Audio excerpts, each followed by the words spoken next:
Developing ST5 involved a new approach to satellite design that required creating miniaturized technology.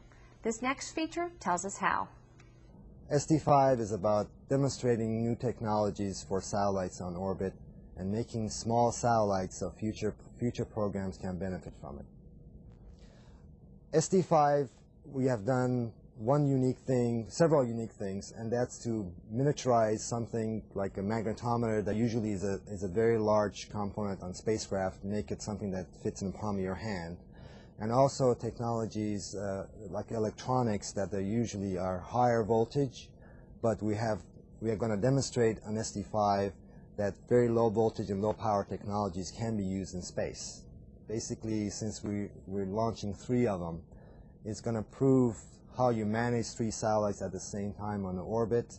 The smaller satellites that we normally build is the size of a barrel or a garbage can that you have outside your house.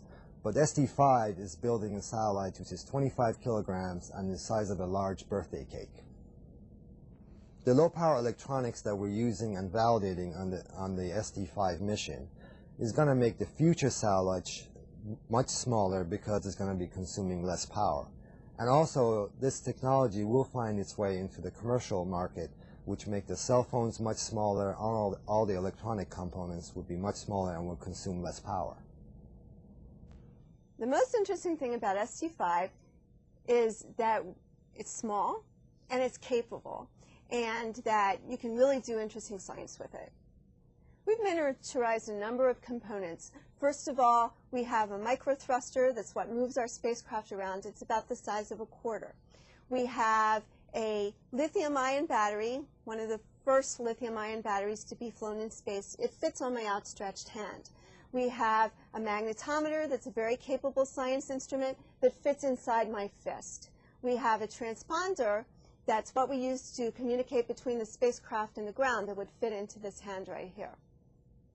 After the 3rd stage burns out and the rocket stops firing, the first spacecraft is launched about 3 minutes later. And then the 2nd spacecraft again frisbeed out about 3 minutes after that, and then the 3rd spacecraft about 3 minutes after that. Our spacecraft, when they're first frisbeed off of the launch vehicle, go into an orbit that's elliptical around the Earth. At its closest point, it's about 300 kilometers. At its farthest away point, it's about 4,500 kilometers. And they're in what's called a string of pearls. So they're just kind of spread out over that elliptical orbit around the Earth. They start out literally just meters apart. And then over the course of the mission, we use the initial drift of the satellites as well as the microthruster that we have to maneuver them into different positions that are really tens to low 100s of kilometers apart.